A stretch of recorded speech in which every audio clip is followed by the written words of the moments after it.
awe ya sikeye tobaki na bino ezoye siko ya yo mwana poto yo mwana Afrique yo mwana web to s'abonner bokoto ya sikeye Docteur Sadik Chomba bon s'abonner le s'abonner merci na ba oyo ba s'abonner s'abonner ah nkande to bina bino makambo bene bandi Quand tu as dit que tu as dit que tu as dit Docteur Chomba Sidik. Docteur Sadik Chomba lui-même a yé copié qui ça, qui n'est pas guéri. N'a dit le bicoté. Yo, venez recevoir la vie. Ah ouais, poison. Bacheli mutu poison. Mutaza kubela maladi mobo moni ya mulili bobenga numéro za sewa. Docteur Chomba azo sala makambo sadi azo sala makambo aminene yako na abonnez-vous massivement, passivement, non passivement. Yassivement. Vous abonnez-vous massivement na Docteur Sadik Chomba TV. Docteur Sadik Chomba TV télévision na makambo talatala ya sika.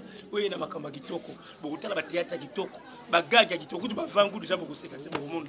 Ba humour, ba théâtre, ba émission, beaucoup mona kitoko. Yangonde eza dans tu veux quoi les affaires. Yo lingobela kaka kama yade ko pumuka wandeke. Yaka basi samo. Sadik Chomba yeye ana sima prison natale o babenga kama kala. Vérité ye. Mutazana poison butinda ye. Mutabeli AVC thrombose. Comme benda liboku bo. Boyana ye awa. Bubenga la numéro 1 bubengi. Le sabonné. Bonjour, nos chers téléspectateurs et partout où vous êtes dans le monde. Nos très chers téléspectateurs, nous sommes là ici en direct de Kinshasa. La Kinshasa, c'est la capitale de la République démocratique du Congo. Nous sommes ici au Congo, précisément en Afrique, dans un continent africain. Je suis là, votre frère, humble frère. Je m'appelle au nom de Ali Bialo. Je suis là, mes chers frères, juste comme d'habitude. Je suis là pour parler de l'Afrique. Je suis là pour parler d'un peau noir. Je suis là pour parler des œuvres que l'Africain doit faire. Je suis là pour parler de ce que l'Africain peut faire. Je suis là pour encourager mes frères africains. Nous, on se sent souvent inférieur par rapport aux blancs. On se sent souvent complexe d'infériorité devant un peau blanche. C'est pourquoi nous sommes là devant vous pour vous expliquer, vous faire comprendre que non, que tu sois blanc, que tu sois noir, tu es toujours un être humain. Dieu t'a créé avec le sang rouge, tu respires au vent de l'oxygène, donc tout le monde, nous sommes égaux. Il n'y a pas la différence entre les peaux noires et les peaux blanches. Les peaux noires et les peaux blanches, il n'y a pas la différence. Nous sommes des êtres humains. Allô, bonjour à vous tous. Merci beaucoup. Qu'est-ce que j'aurais à dire? D'un tozoloba toujours, biso africain, to santaka toujours complexé na ba poso o ya pembe pourquoi? Tozonga muke na sima to bana ko betela bino biso réalité au Afrique outi nango jusqu'à ici que nous sommes.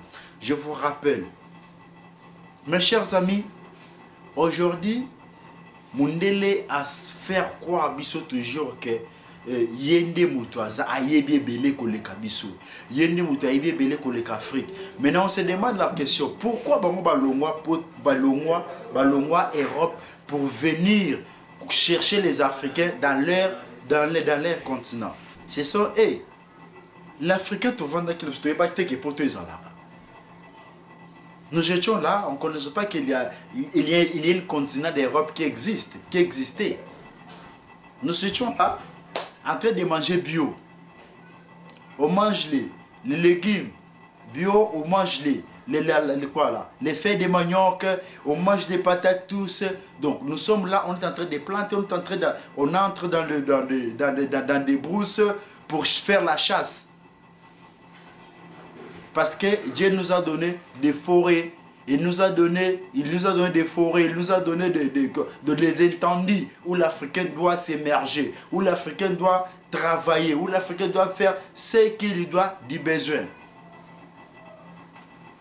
Mais les loyaux, Mundela aye, aye ko découvrir pour moko boza différent aye, à ça qui est étonné à comment on est un Africain. Les mal que quoi, il attend voyer à côté biso africain na kati ya mboka na biso Afrique. Aye ko sukuma ko imposer biso oye alingi. Pouvoir et africain, pouvoir na biso, non pouvoir. Les pouvoirs d'Afrique. Les Africains avaient un pouvoir très élevé. Un niveau de spiritualité très élevé. Africains vont souffrir. Africains vont nous la terre. Africains vont d'abord basangani, ba prier. Basali ba prier ba invoquer Nzambe na biso ya batu mwindu ba invoquer Nzambe na problème bazaki na ngok besoin et au moins que problème wana ibana kozwa toujours solution tant que tozalaka à l'époque là. Toi tu crois que bat bandoko bundade il n'y avait pas de bagarre, on les tranchait comment? On avait la justice. On avait le tribunal. Mais il y avait des sages au Bazala qui ont laissé un problème. Bah vandi sibino, bah trancher le problème. Chacun a sa solution. Sans parti pris. Il vient là. Il y avait des sages qui étaient là à contrôler, à voir. Ah, vous avez des problèmes, d'accord, venez. Vous se mettez par là. On vous partage égaux. Celui qui a raison, il a raison. Celui qui a tort, a tort. Ça, la corruption. À date d'aujourd'hui, vous êtes là. Amène-moi la justice. Si tu as l'argent plus que moi, c'est toi qui gagnes. Si tu as l'argent plus que moi, c'est toi qui gagnes. Même si j'ai raison. Aujourd'hui, l'homme est plus corrompu que tout. Dites-nous. À l'époque, vous croyez qu'il n'y avait pas les malades? Il y avait les gens qui souffraient des maladies. Il y avait des maladies et maladies. Et aujourd'hui, grâce à nous les Africains, on vous a accueillis comme les frères, vous les Blancs. Africain boyambi babindele lokola bandeko, toyambi bino lokola ba famille na biko bandeko na biso avec tout l'amour. On vous a montré comment l'Afrique agit, on vous a montré comment l'Afrique est, parce que vous étiez là comme des visiteurs. On vous a donné notre amour, notre passion.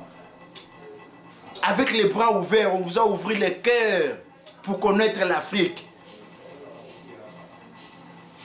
Tu demandes la question, on vous donne la réponse.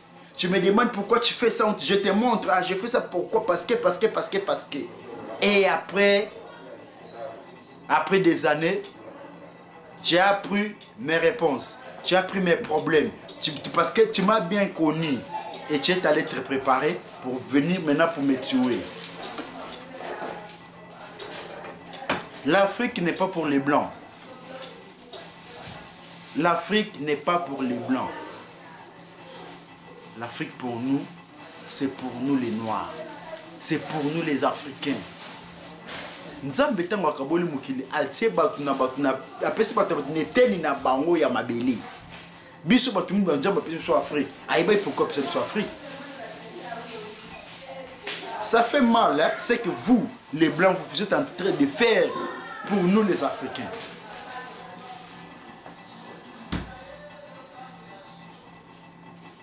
Il y a des malades, Nzambe tango asali batu na batu na nenge na bango. Par exemple, estoza ne bikolo na bikolo. Lelo oso mutu abelimba so. On va juste prestement connaître que non oyo eza maladie ya ba Congo. So quoi que l'omba so que eza maladie ya ba Congo. Automatiquement Poto yebike, ezali liba kongonde basalaka babokaka maladie oyo. Ce qui est ce qu'on appelle là, kake, ce cansonda là, ce cansonda qu'on appelle les cansonda. Tu vas directement connaître que ça, ce sont les actes de Balouba qui ont fait ça. Babecho kake. Donc il y a des maladies. Et aujourd'hui, nous les Africains, nous avons des maladies nyonso. Ils sont en caractère na bisoté. Pourquoi? C'est vous les blancs, boyez les bisous ba maladie. Ba mindele ba yeli biso maladie en Afrique. Afrique comme obé la cancer. Obé la cancer. Cancer et uchi wapi. C'est quoi les cancers? Ba koko na biso ya kala ba bela cancer te punani.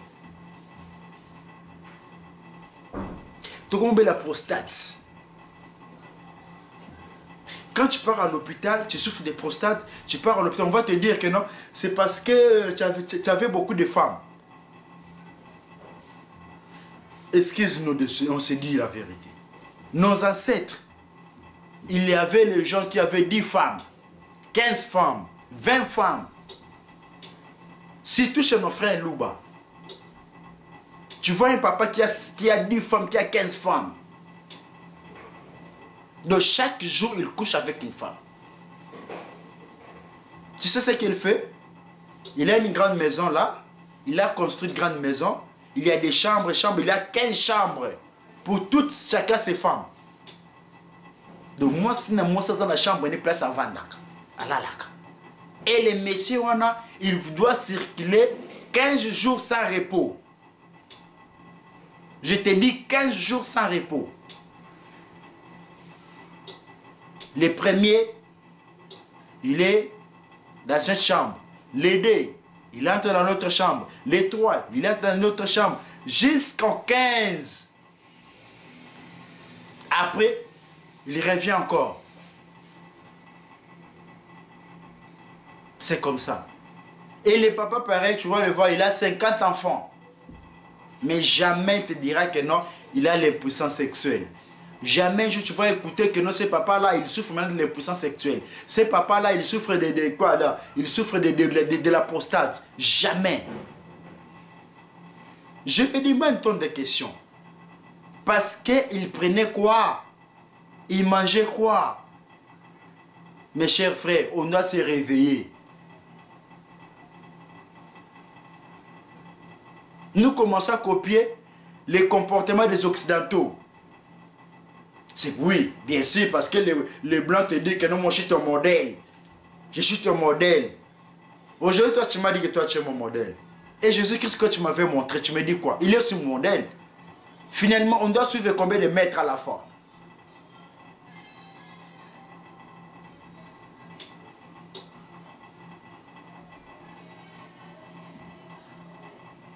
Aujourd'hui, nous, les jeunes, nous souffrons de la prostate.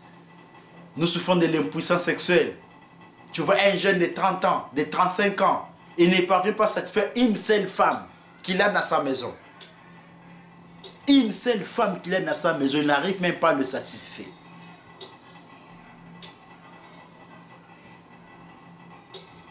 Moi, souvent, je suis très content de voir mes frères camerounais, mes frères nigériens, mes frères ivoiriens. Pourquoi? Ils utilisent le bio. Bazala banzeto ba liaka. Bazala banzeto ba liaka, banzeto ba salelaka. Il y a toutes les, surtout quand ils sont ici, s'il y a une femme qui sent que oui, la femme se sent que non, j'ai un homme. S'il couche avec une femme, la femme se retrouve que non, je viens de coucher avec un homme. Et nous, les autres ici, c'est tous nous les Congolais. Nous sommes beaux au visage. Belle taille, là, bien habillé, bien élégant. Mais quand tu as une femme, au lit, foutaire. Pourquoi? Parce que, surtout nous, on a bafoué toutes nos originalités. On a mis à côté Tout ce que nos ancêtres mangeaient, utilisaient. On te dit qu'aujourd'hui que c'est la sorcellerie, et c'est patati patata, tu ne veux pas utiliser ça, il ne veut pas utiliser ça. Ah, mes chers amis, dites-nous. Il y a nos arrière-parents qui sont morts à l'âge de 115 ans, 120 ans, 130 ans, 150 ans même. Je le trouve là, il est très fort. Il a passé toute sa vie dans les champs. Dans les civils, dans la bilanga. Kosala bilanga au Kende chasse comme tabanzete kosala banini bo. Et toi tu es là assis dans un bureau devant un ordinateur, tu te dis que je fais de l'hémorroïde. Après 3 jours, 4 jours, j'ai l'impuissance sexuelle. Ça vient d'où? On doit pousser un peu nos raisonnements trop loin.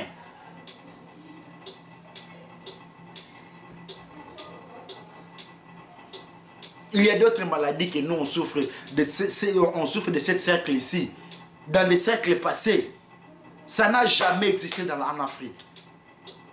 Ça n'a jamais existé en Afrique. Je ne sais pas chez nos frères camerounais, chez nos frères ivoiriens, s'ils subissent même cas que chez nous ici au Congo.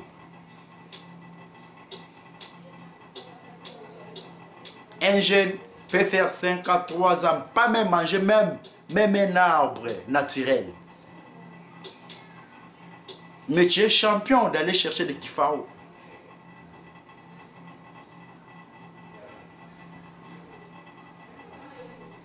Nos jeunes Africains, on doit réveiller nos consciences. Trop, c'est trop. Les Blancs ont beaucoup dominé sur nous. Aujourd'hui, leurs pays sont émergés à cause de la richesse de l'Afrique. Si un leader se tient debout, c'est dit que bon, maintenant là, moi je dois travailler pour mon pays. Hein. Je dois travailler pour mon pays va mal, mes peuples souffrent. Ah là, tu deviens l'ennemi des Blancs. Tu deviens l'ennemi des Blancs, tu ne vas plus dire. On doit t'écarter dans les courses. On t'écarte, tu meurs. Et le pays rentre à zéro. Vous voyez maintenant qu'est-ce que Libye est maintenant, aujourd'hui. Qu'est-ce que Libye aujourd'hui?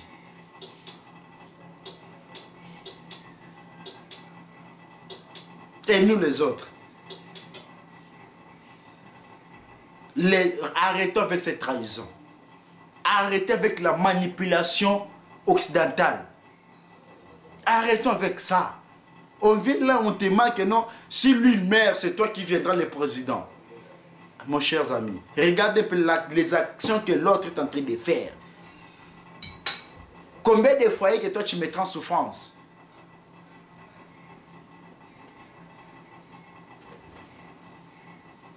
On nous a amené des poisons.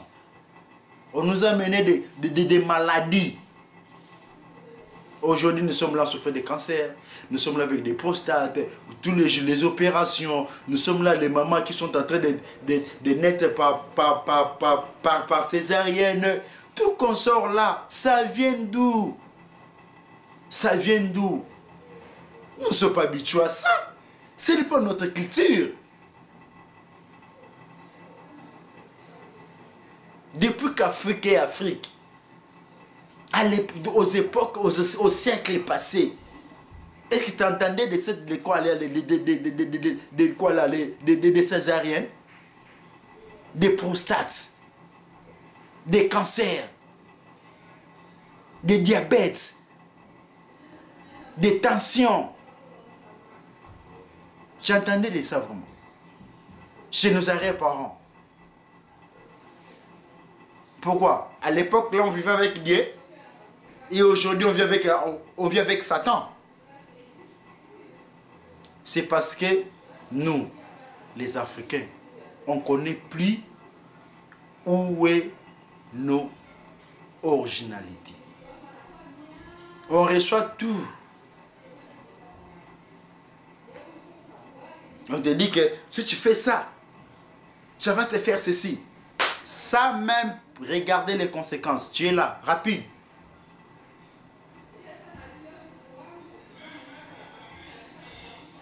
C'est pourquoi aujourd'hui, tokomi ko souffrir ma maladie moko boye o ezala ki to tamsu koko na koko ba koko ba tikala ko kobela na yango ti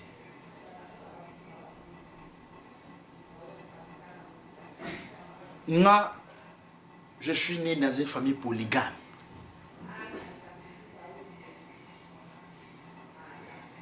Mon grand-parent, il avait 10 femmes. Il a 50 enfants. Les papas de ma maman. Il a 50 enfants. Les papas de mon papa, il avait 15 femmes. Il a 75 enfants. Aucun jour, je lui ai l'écoute comme quoi là, c'est lui qui est mon arrière-parent qui a mis ma maman au monde. Jusqu'aujourd'hui, il est en vie. Jamais tu peux l'écouter tenter de te dire que non, ah, il est maintenant aujourd'hui impuissant. Non. Il court toujours derrière les femmes. Donc il est encore fort. Mais biso ba jeune oyo, yebisa biso vraiment. Mon cher ami. Non que tu balité déjà au bord le système déjà par terre. Ou là on a chaque jour tu couches avec des femmes par circonstance. Tu fais coucher avec elle aujourd'hui. Peut-être après 10 jours, après 20 jours. C'est les dispo encore pour toi, tu couches encore. Mais tu deviens impuissant. Nos jeunes, nous les jeunes, on doit, surtout nous les Congolais, on doit comprendre quelque chose. On doit rechercher d'où viennent ces problèmes. C'est ça à faire. On doit commencer à chercher. Pourquoi? Parce que chez nous, surtout nous les Quinois, il y a 80% des jeunes qui prennent l'alcool. L'alcool n'est pas, c'est pas interdit. On doit maintenant commencer à regarder les qualités de cet alcool. Parce que peut-être c'est là où viennent les problèmes. Peut-être c'est là où viennent les problèmes.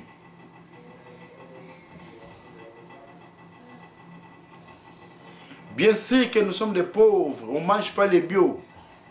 Nous sommes là avec des Thomson de chambre froide, avec des couches de chambre froide. Peut-être c'est là où viennent les problèmes.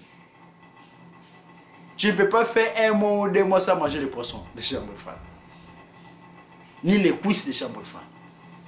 Peut-être c'est là où viennent les problèmes. On peut commencer à se demander des questions. Au lieu de souffrir comme ça, d'où vient ce problème? Ça vient d'où? Qu'est-ce qu'on doit faire pour éviter ce problème? Mes chers amis, comprenons un peu. Comprenons, regardez un peu derrière nous. Regardez un peu derrière nous. Bah vieux wana banda ko lianini, bah vieux wana banda ko lianini.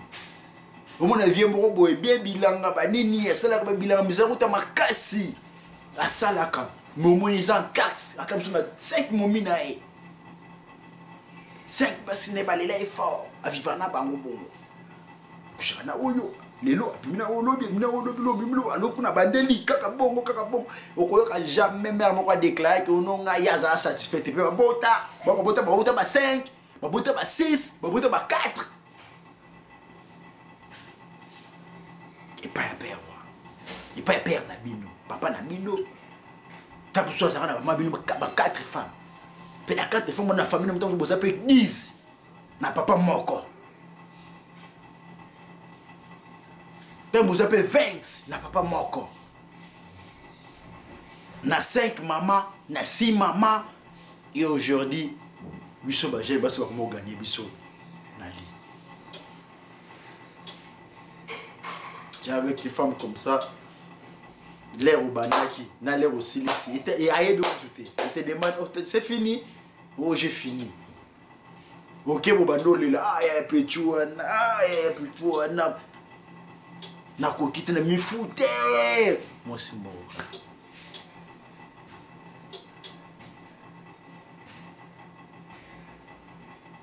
Moi c'est mort kaka. Pe moi ça pose à nous na été ça kaka tamso. Donc azari pas na bango yo va na on pas na yo, do ya kaka. Toi, tu crois qu'une femme pareille peut te donner l'amour? Ah, moi, il y a danger dans la musique déjà. Donc, avant de ça, tu dois triquer. C'est ça qu'on appelle nous. Donc, il y a un côté là-bas où triquer match. Tu vois, pour un côté où triquer match. Cherche-toi une solution.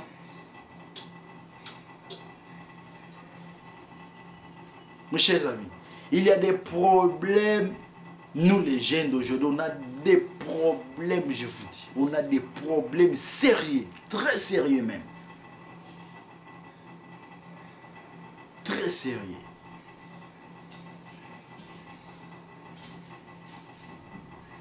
Surtout nous les Congolais, nous les hommes congolais, nous sommes beaucoup, on devient faible. Habitez ce point. Pour Cameroun a souffert voilà de tout surtout souffert il ne va rien tout là bas on a qui n'a qui prend dans qui n'a pas matengo là ou ben consulter bon tu vas écouter hôtel peut mobile quoi oui c'est même le gars chose moi c'est dans les signes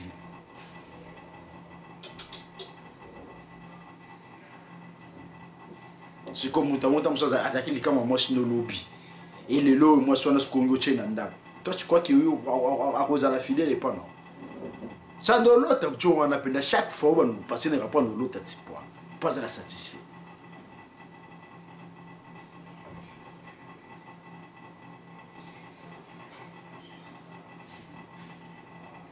Mes chers amis, c'est Kabilo qui a mis les bases là. Yo so monde la bota diba. Je monde la bota diba, monde la bota diba, monde la bota diba. Mais ça fait it. Mais ça veut dire que pas manger riche. Pour moi, on peut pas foutre à rien. Soit peut dire ban. On les fait se passer avec que babota ba mi balé moko.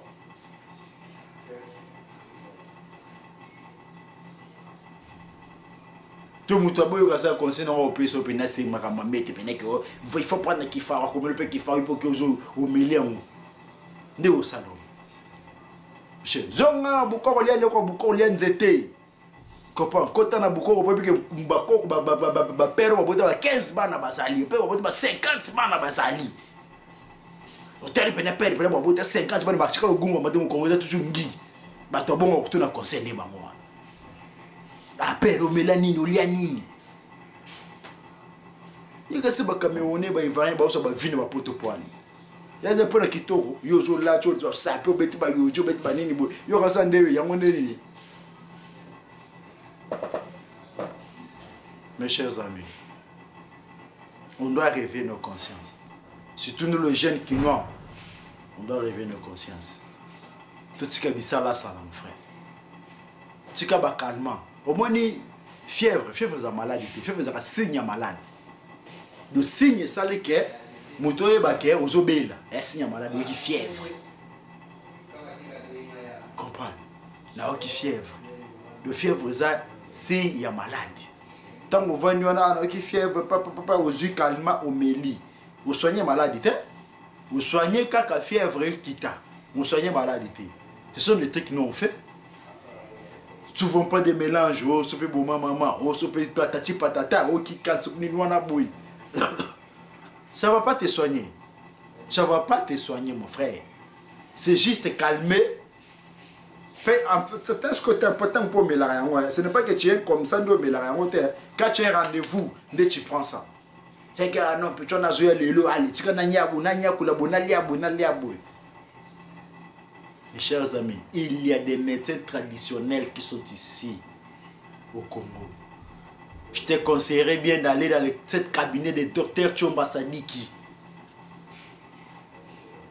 Kita Kunaya. Ozana posa ovimba akovimbisa oposo kuma mulai ba komso mulai wana poso ozana ba ozana endurance akosala yo makambo poko ti vivre.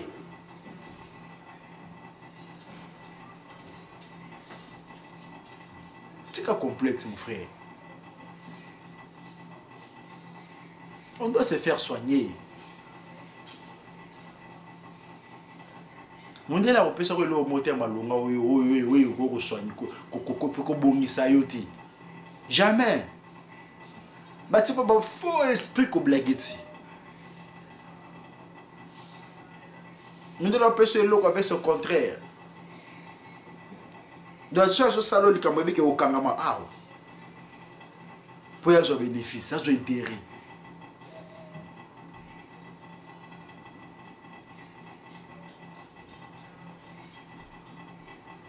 Mes frères, on doit regarder la réalité en face.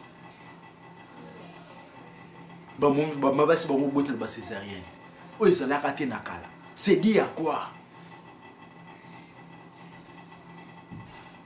Pandicide. Et comment tout 100% de la population attend 80% de opérer.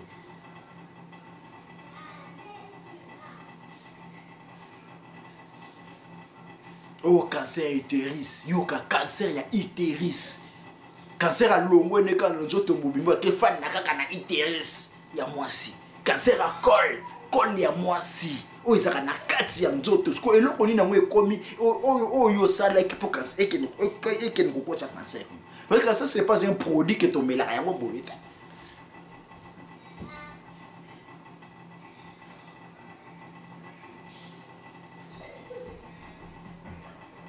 Mes chers amis, on doit réveiller nos consciences. Parce qu'on dit que la charité bien ordonnée commence par soi-même. On commence d'abord ici dans notre pays. Monsieur Foublo, comme ce photo nous barango, non. À haute voix, on crie non, non.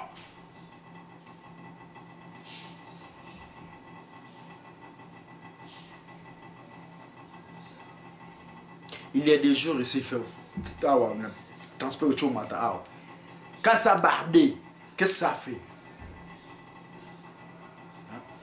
Qu'est-ce que ça fait? Mes jeunes frères, on doit arrêter à rêver debout. On doit arrêter à rêver debout. Il faut voir la réalité en face.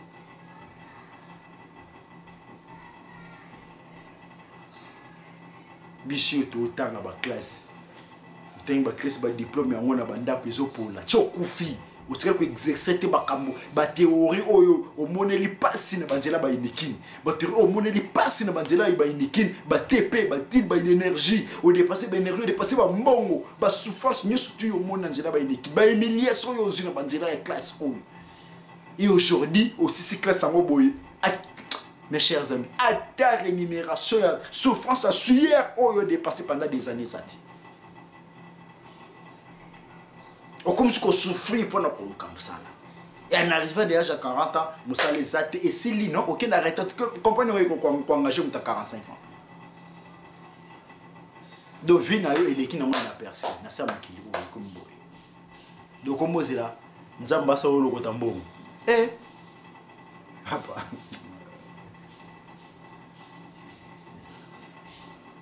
Voilà. Au moins, quand ça ne marche pas, tu te dis vraiment que qu'est-ce qui ne marche pas? Il faut mieux consulter dans Yomoko, se consulter dans Yomoko, voir na katina yo. Tu auras des réponses.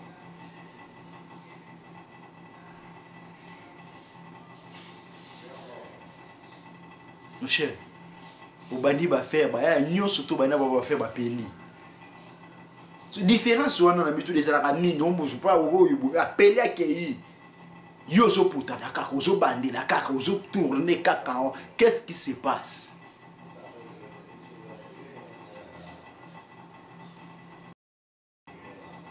Massa ils en ont ko simba qui cité ils en ont se fait connaître mais juste les orientations chez docteur Tchomba Sadiki.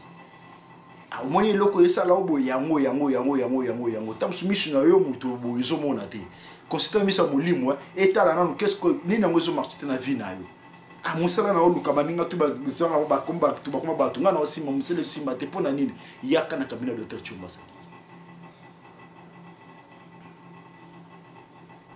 ba mamero eza ficha bar de camp o zo mona wana eza mamero na ye.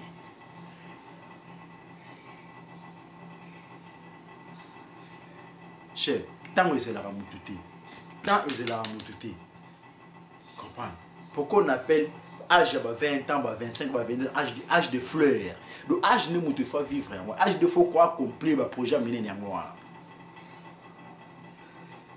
Osez là, comme un âge à 40 ans, ou comme un âge à 50 ans, au Bali, tant que vous êtes moi, on bosso, dans l'âge à 50 ans, qui ont à 60 ans, moi, on a 10 ans.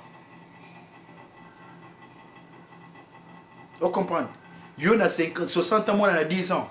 Est-ce qu'il y a 100 ans ou 80 ans? Point d'interrogation. Wanza Mbete, au coup final, 63 ans, moi, on a 13 ans. Tu es un assassin? Tu es un assassin, toi. Eux, moi, on a battu. Est-ce qu'il y a une souffrance? On doit se réjouir sur terre.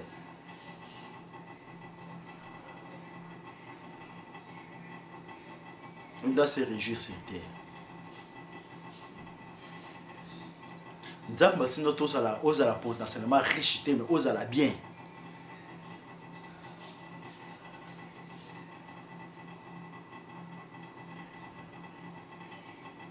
Il y a consulté M. Moulim. Il y a consulté M. Moulim, pas le docteur Chomba Sadik. Atala. Et ça, il n'y a pas de sacrifice. Ah, yo, ma communauté marché pour tu auras te corriger. Ah, donné, bon, je dois faire un ça, bon, tu auras te corriger, mon frère.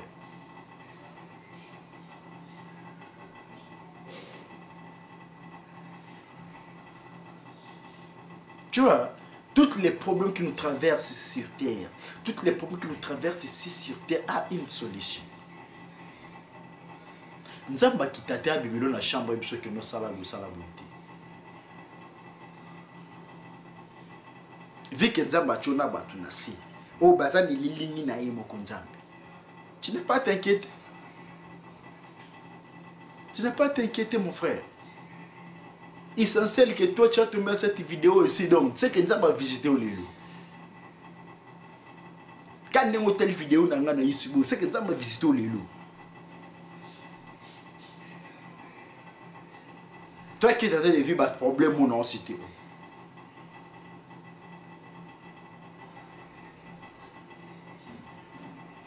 Eh, mon cher, qu'est-ce que tu attends? Qu'est-ce que tu attends? Tu as déjà 40 ans dans ans. Qu'est-ce que tu attends encore? Eh, au courbé déjà, mon cher, on est dans le virage. On est dans le virage, c'est le temps. C'est le temps de préparer ta vie, c'est le temps de faire ta vie.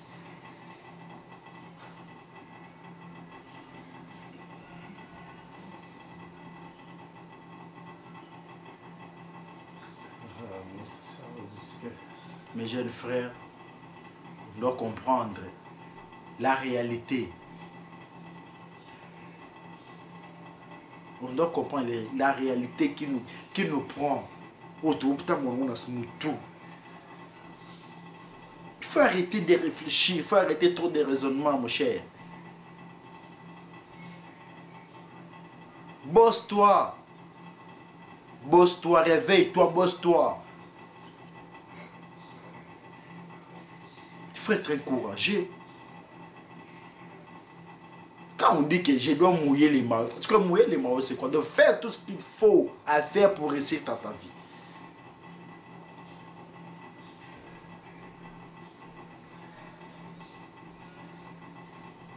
Nous studio ça qui simba kati, bakop beta qui simba kati, bakamuto ça qui simba ti.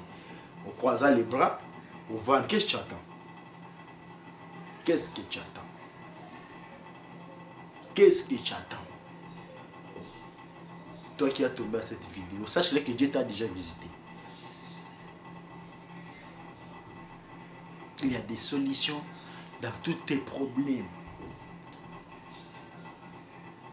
Tu es malade, il y a une solution pour toi. Tu as un problème familial, il y a une solution pour toi. Tu as un problème de la vie, il y a une solution pour toi. Tu as un problème financier, il y a une solution pour toi. On n'a pas là pour te donner l'argent, juste pour te démontrer qu'est-ce que tu dois faire pour débloquer ton problème. Sauf c'est des malades, il y a des médicaments à la base des arbres naturels.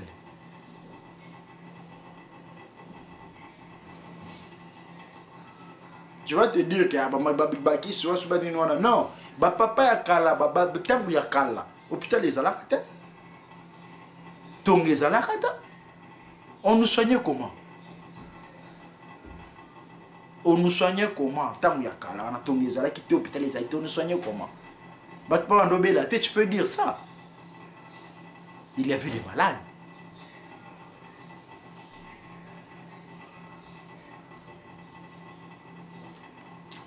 Mes frères, tu dois comprendre les réalités. Vous devez comprendre des réalités. Ça marche plus dans ta vie. Viens consulter les cabinets de Dr Tchomba Sadiki.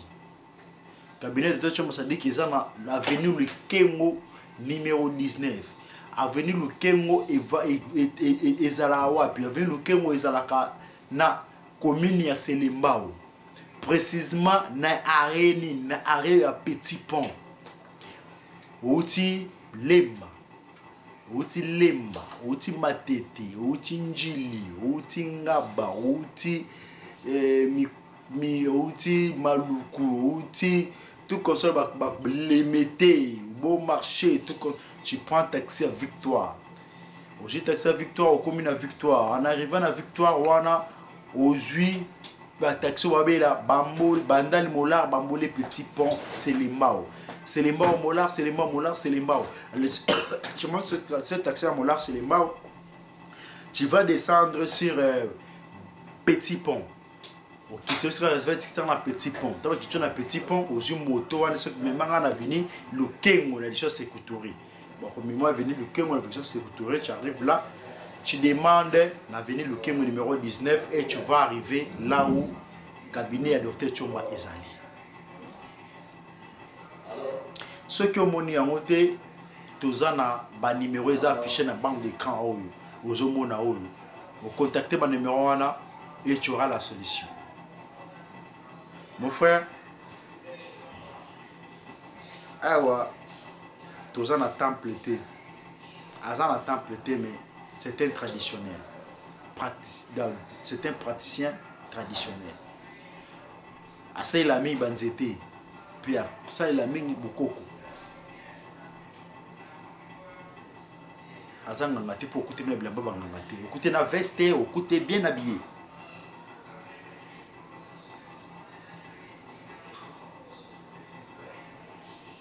Tu as besoin de ta guérison. Tu passes. Viens prendre ta guérison.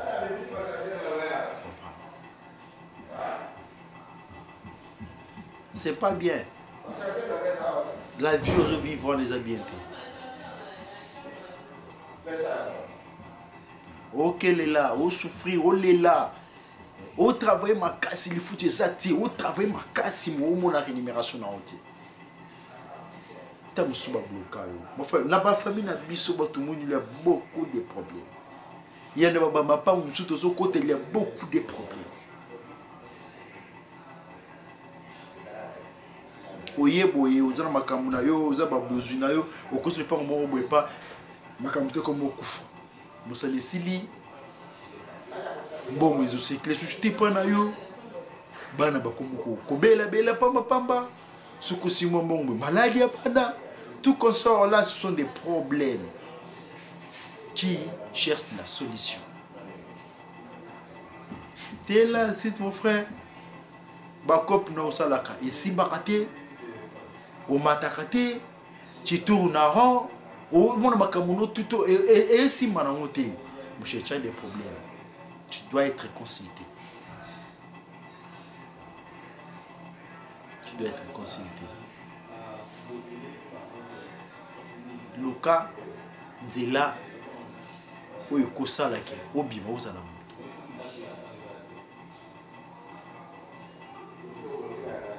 Aujourd'hui là. Vous avez un problème de la justice. Famille Kaboni. Bonjour que ma problème, bonjour samba. Tu te sens que tu as l'insécurité de gagner ces procès. Numéro Isara.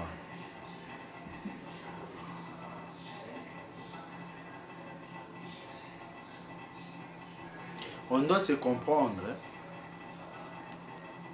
On n'a pas de problème, nous surtout, nous les Congolais. C'est grave. Souvent nous souffrons, c'est parce que c'est nous-mêmes qui veulent souffrir. Tout souffrir, c'est parce que nous sommes passe. Tu sais, quand on Noé a arc de l'Alliance, à notre bateau, pardon.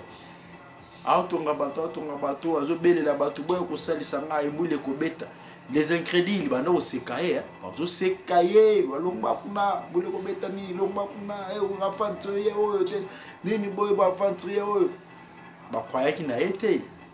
mais jour réalité, comment qui? Ils ont eu à comprendre que non, c'était la vérité.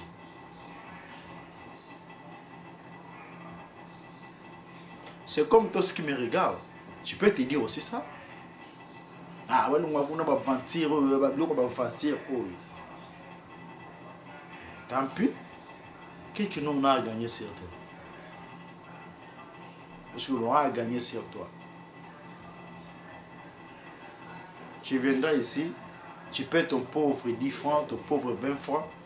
On te donne, on te fait le service, et tu vis ta vie. Toi, tu crois qu'on va te suivre pour te dire que non, chacun a ses étoiles, chacun a son étoile. Mais tu n'as pas besoin de kilo, il tout fait comme étoile. Au botama, pour pila, pour épingler, pour crescer. Mais oui, pour y bonner, il va battre l'étoile, n'a pas bébiso de pas le bon. Vous avez un mokili bonus, tout ça, la capace, la passe, la cama, bina, ma binus, au monde à clarté, aussi ma âme, aussi ma âme, au palukabu, ma binus, tout ça, la commune a toujours, aurore, on a vu les anartis. Au Vandarak.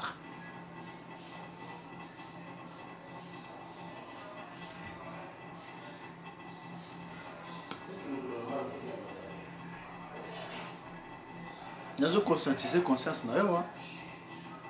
Ben l'esprit, nous avons conscientisé conscience, non, mon frère. Vie, baluka kayango. Vie basée la kayango, te kwe la oti baluka kayango. Tu comprends? Vie baluka kayango. Quand un voleur accepte de voler, il marche avec des armes pour braquer les gens, pour gagner sa vie. Vie baluka kayango.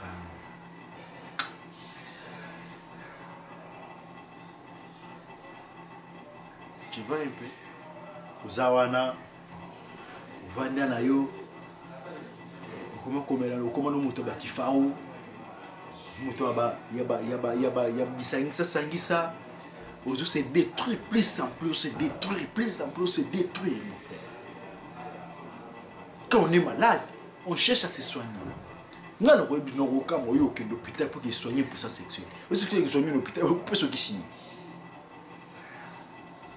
Bon, il y a un moment où on a rien poussé à libérer là. Oh, yo, on est poussé normal, il y a un modèle de moi. On modèle à un modèle à la c'est un modèle à la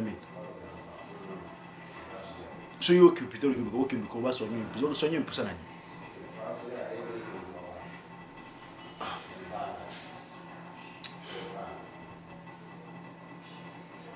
tu dois passer traditionnel.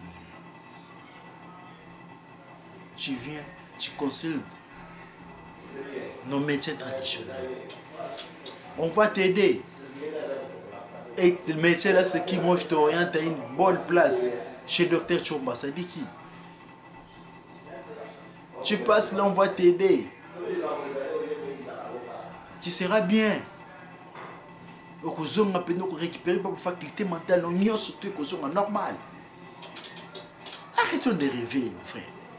Arrêtons de rêver. Arrêtons de rêver. Tu souffres de l'hémorroïde. Tu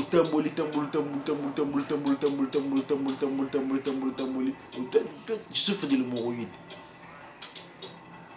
Et tu dis, oui, on a un hémorroïde. Toi, qui t'a dit ça, mon frère? Zonga na bokoko. Modela sala bilangate. Modela sala musala makaste. Modela mourir de minandini. Modela sala musala makaste. Modela est là avec des robots. Si c'est ça qui est ici, il faut travailler. Il engage des robots. Il fait des robots, ça là. Lui, il est là, seulement il est en train de commander les robots là. C'est pas là pour travailler, qu'on sort là ou quoi, non. C'est nous l'homme noir qui travaille. C'est nous qui souffrent. C'est nous qui moulons les maillots pour travailler.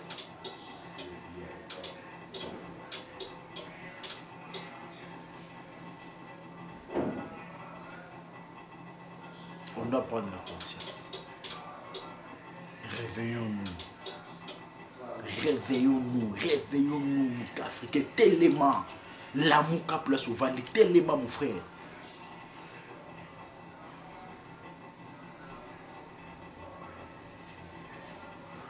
Yo maman, de pourquoi tu as le sobotate. Au botate au Vendée, donc au botate, bazo finga, bazo loba, nzamba kosala, nzamba osala susuni, yoza nzamba sa susuni. Nzamba peso matrice, nzamba peso matrice, atio nyonso to mo fo mo sabo, parce que aba tio susuni. Azwa ba manini ya papa acha na kati ya lini na yo.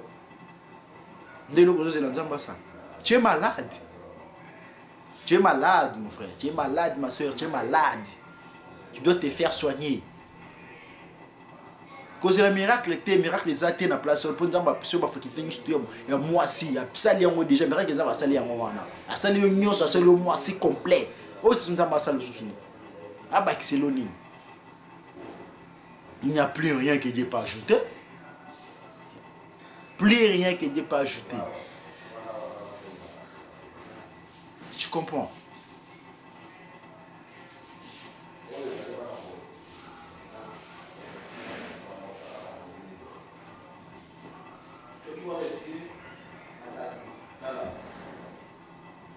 Il faut regarder ce que l'homme fait. Je ne sais pas ceux qui besoin comprendre de vie en Wonengeni. Je te dis que Nzamba ça est le Wata. Nzamba ça souni. Nzamba peut sur déjà au bota. Nzamba ça souni. Nzamba ça souni ni pour na yo. Aba kiseloni ni likolo ele likolo wana.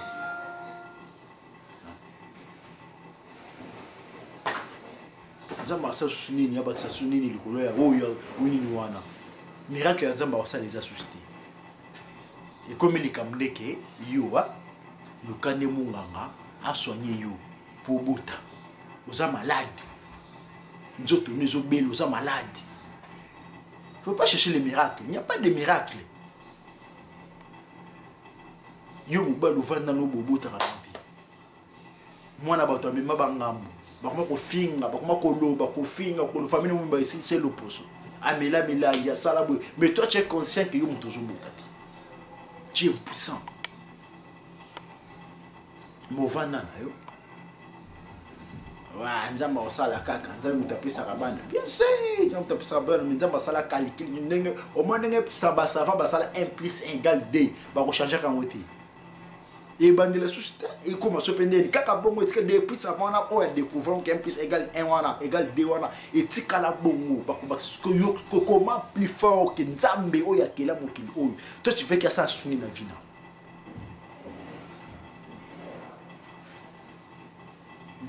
Dieu a tout créé, il a tout fait. C'est fini, c'est une menace, c'est nous les hommes. Pourquoi tu dis que Dieu va faire? Pourquoi cette différence-là, moi, Boutama Boye? Comme tu peux te dire là, est-ce que c'est lui qui parle avec lui chaque matin? Les risques qu'on voit aujourd'hui. Bon, on va se mais chaque jour. Tout le monde va fâcher, mais on va riche. C'est eux qui marchent avec Dieu, on va au bazar. Il faut pas rêver, mon frère, il ne faut pas rêver. Il faut voir la réalité en face. Même travail que toi tu fais là. Il y a les autres qui font le même travail, qui sont plus riches que toi. Tu regardes l'air vite autant de vie au Cameroun. Et vous les gens pareils, pour se racheter, tu sais de dire que non, ce sont des féticheurs. Qui t'a dit? Qui t'a dit? Ils ont leurs règles, ils ont leur style de vie. Ils connaissent la réalité de sa vie, comment c'est de vivre. C'est toi qui rêves. Tu attends le miracle, on est quitta, on va dire boyer, c'est que toi tu attends. Oh, je travaille dire. Oui, tu travailles dire. Il faut voir mais la réalité en face, mon frère. L'état est dire. Hein? L'état est dire.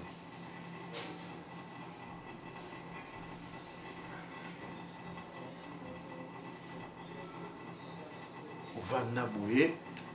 Oyebi kobota kate, vandi na yo. Vandi na yo, mon frère. Débrouille-toi, bats-toi.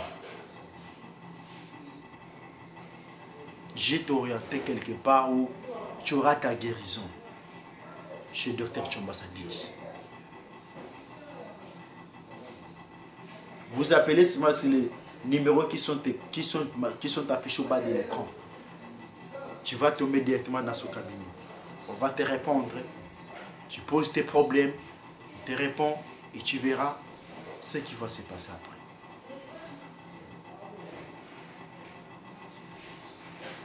Il ne faut pas te limiter. Il ne faut pas te limiter, mon frère. Il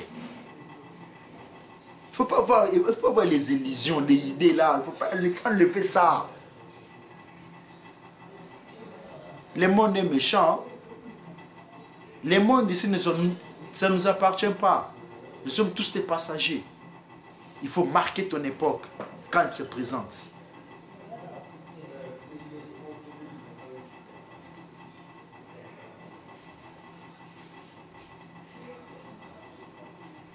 Il faut arrêter quoi qu'ils aient baninga, qu'on parle makambo eza na nzela te. T'as la réalité en face.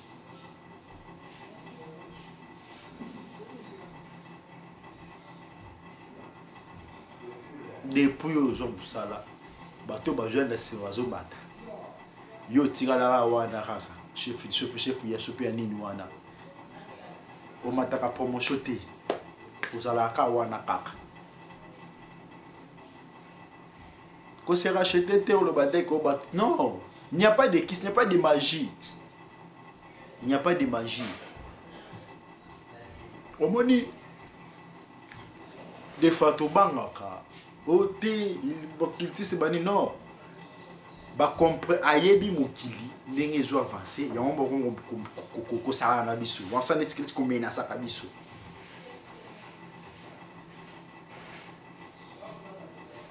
Calcul en Zambie ezala bon quand nanga sala bongo etikala bongo libela ici là comme on doit na matrice ozana makamyo tout au moins ça zala na ngwelo comme ezangi yote okepe boyo pa comme quoi oza bien moso botate il faut comprendre ce que miracle ni oza sunza ba aya ko bakisa eloko nini moso ezangi na nzoto na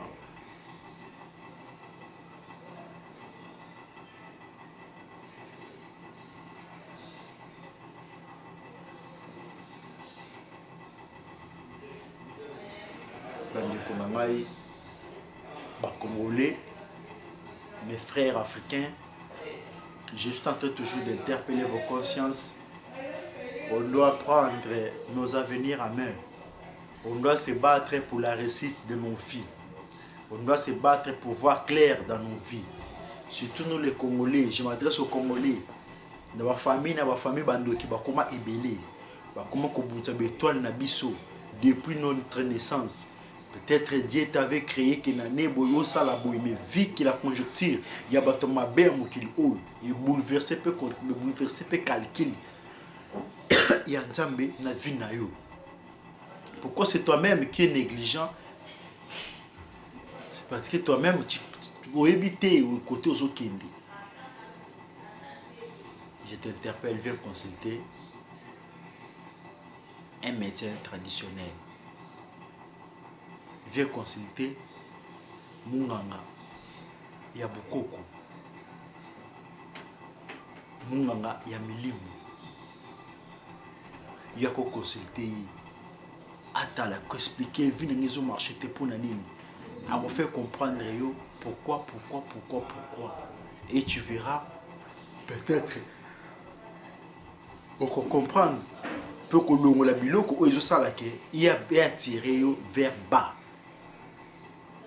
maman zobotate il y a quoi se faire soigner massa aux impuissants réaction balise à ressusciter il y a quoi se faire soigner peut-être au tambola na ba traduit praticien belé aux solutions té bilom chose de la spirituelle ici on va te soigner à deux temps bakota la d'origine maladie na yo si ça base spirituelle on va te soigner selon la spiritualité ce qui est ça dans naturel ba couper so banzeto nzamba sala pe tu verras que non tu seras aux ala bien aux ala malamu ou aux ala bien ko lembate ko se décourager parce que vie na yo na no kufitoza na sika ko za limilier pa babasi à cause de la solution ils en ont pembeni na yo ceux qui m'ont balan par société sinite boya so baobe mo bali point pona mbo mon ka moi so o balinga mbongo alinga mbongo telinga ndeyo juka o banu ko bitikel ka mbongo apambo pesa ka ye osimba ka été a déclarer kita na cabinet de docteur Chomba Sadik ils en avenue le Kengo numéro 19 avenue le Kengo za la commune à Selembao commune à Selembao na référence na moza la Simba ya prison centrale à Makala na Petit Pont soko komi wana petit pont wana aux moteur de tikoti na le Kengo ce que moni ngote na bande écran wana ba numéro ils ont des autres circuler wana au numéro wana obengi bako indiquer malamu au ma place oyo ya docteur Chomba Sadik Azali donc il y a wana c'est tout ça qui na pour ça de na expliquer bino na ebisa bino tout monde a clair na ba vie mon jeune frère il faut pas qu'on vende kaka otala kaka tout non nyo c'est normalité ouais ba foutima de ça le bon bah démon va faire comprendre que nos hommes vivent vous a bien té yaya il faut se faire soigner il faut consulter médecin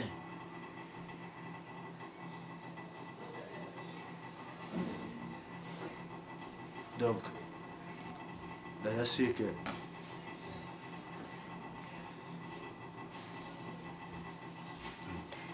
que nyonso tu otokobanda koluba nyonso tu otokobanda kobandela ovandi wana tu te dis peke ba charlatan wana oh charlatan wana ozo souffrir ovandi na yo charlatan ozo souffrir mon frère zwa conscience zone s'esprit na yo na place vie na yo eza maboko na moko avenir na yo eza maboko na moko moto moto ko bundela yo pour réussir moto moto ko bundela pour mona clair miracle aux là le miracle eza ressuscité nzamba salama comme nyusto égal na ebiso exemple moko moké savant o ya découvert un o ya sala mathématique ndenga sala 1 + 1 wana égal à 2 etikala kaka bongo 1 + 1 égal à 2 ndenga sala 2 fois 2 égal à 4 etikala kaka bongo moto moko tala ko bakisa yango ki o lelo o 2 fois 2 longo comme 2 fois 3 et rien et ko tikala ko sala wa te kaka réalité c'est vie à moto science exacte comme la mathématique